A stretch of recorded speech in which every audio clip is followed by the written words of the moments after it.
I never believed in ghosts, not until that night in the old abandoned mansion at the edge of town. It was a dare, of course. My friends and I, being the reckless teenagers we were, thought it would be fun to explore the place everyone said was haunted. The moment we stepped through the creaky door, I felt a chill run down my spine. The air inside was heavy, thick with dust and something else. Something I couldn't quite put my finger on, but we laughed it off, calling each other names to mask our unease. The mansion was a maze of forgotten rooms and decaying furniture. Every step we took echoed through the empty halls, making me jump at the slightest sound. I tried to convince myself it was just my imagination, but deep down I knew something wasn't right. As we ventured deeper into the mansion, the air grew colder and the darkness seemed to swallow us whole. I could hear my heartbeat pounding in my ears, a constant reminder that we were not alone in this place. But then, just as I was about to suggest we turn back, we heard it, a faint whisper, barely audible over the sound of our own breathing. My friends froze, their faces pale in the dim light. "Did you hear that?" one of them whispered, his trembling voice. I nodded, too scared to speak, and that's when we saw it, a shadowy figure lurking in the corner of the room, its eyes glowing with an otherworldly light. We ran stumbling over each other in our haste to escape, but no matter how fast we ran, the figure seemed to follow, its presence looming over us like a dark cloud. That night, as we huddled together in the safety of my bedroom, I couldn't shake the feeling that we had awoken something terrible in that old mansion, and I knew deep down that our lives would never be the same again. The days that followed our encounter in the mansion were filled with threats. Every shadow seemed to hide a lurking presence, and every sound sent shivers down on my spine. I couldn't shake the feeling that we had brought something back with us, something sinister. My friends tried to convince me it was just our imagination running wild, but I knew better. I could feel its presence, like a weight pressing down on my chest, suffocating me with fear. I started seeing things, fleeting glimpses of movement out of the corner of my eye, strange whispers that seemed to echo in the depths of my mind. And then there were the nightmares, vivid, terrifying dreams that left me drenched in sweat and grasping of air. I tried to ignore it, to push it to the back of my mind and pretend it wasn't real. But the more I tried to forget, the stronger its grip on me became. It was like a shadow, always lurking just out of my sight, waiting for the perfect moment to strike. And then one night it happened. I walked to the sound of footsteps echoing through the empty house, each one sending a jolt of terror through my veins.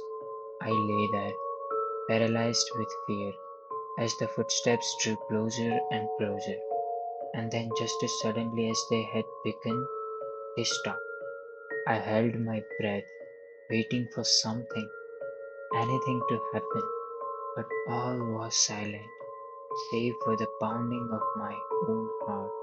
I lay there for what felt like hours, too afraid to move, too afraid to even blink.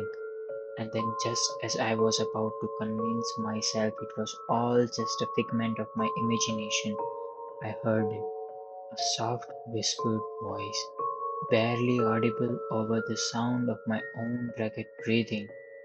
"Come and play," it said, its voice dripping with malice. I wanted to scream, to run, to escape from this nightmare that had become my reality, but I was frozen, rooted to the spot by a fear unlike anything I had ever known. And as the voice spoke again, closer this time, I knew that whatever had followed us home from that old mansion was not done with us yet, and I feared that we would never escape its clutches alive.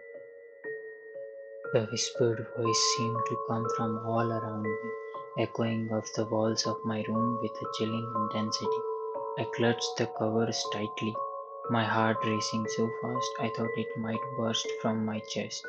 Come and play, it repeated, each word sending a wave of terror crashing over me. I wanted to scream for help, to call out to my parents in the hope that they would come to rescue me, but fear had paralyzed me, rendering me unable to do anything but lie there and listen as the voice drew closer and closer. And then, just when I thought I couldn't take it anymore, the voice stopped. The silence that followed was deafening, broken only by the sound of my own rapid breathing. I lay there, too afraid to move, too afraid to even blink, but deep down I knew I couldn't stay hidden forever. So with trembling hands, I reached for the lamp on my bedside table and flicked it on, bathing the room in a soft, warm light. At first, everything seemed normal. My room was exactly as I had left it, my posters hanging on the wall, my books scattered across the floor. But then, out of the corner of my eye, I saw it, a shadowy figure lurking in the corner of the room, its eyes glowing with an otherworldly light. I froze, my blood turning to ice in my veins as I stared at the figure in horror. It seemed to be watching me, studying me with a malevolent curiosity that sent shivers down my spine. And then, without warning, it moved, gliding across the room with an eerie grace that made my skin crawl. I wanted to run, to scream, to do anything to escape from this nightmare that had become my reality, but I was rooted to the spot, powerless to do anything but watch as the figure drew closer and closer, its presence looming over me like a dark cloud. And as it reached out a hand towards me, I knew that whatever had followed us home from that old mansion was not done with us yet, and I feared that we would never escape its clutches alive. I couldn't move, couldn't even breathe as the shadowy figure drew closer, its presence suffocating me with fear. It reached out a hand towards me, its fingers stretching out like claws, ready to snatch me away into the darkness. But just as it was about to touch me, I heard a voice that sounded distant and far from yet strangely familiar. It was the voice of my friend, calling out to me from somewhere beyond the darkness. With a surge of adrenaline, I snapped out of my trance-like state and bolted from my bed, racing towards the door with all the speed I could muster. I could feel the figure's icy breath on the back of my neck as I ran, its whisper echoing in my ears like a haunting melody. But I didn't stop, didn't look back until I was safely outside, the cool night air washing over me like a cleansing tide. I collapsed onto the grass, gasping for breath. As I tried to make sense of what had just happened, my friend was there beside me, his face pale and drawn with fear. He told me he had heard the voice too, had seen the figure lurking in the shadow of his own room, and he knew, just as I did, that whatever it was not of this world. We vowed then and there never speak of that night again, to bury it down deeply within the recesses of our mind and pretend it had never happened. But deep down, we both knew that some things could never be forgotten, that the memory of that night would haunt us for the rest of our days.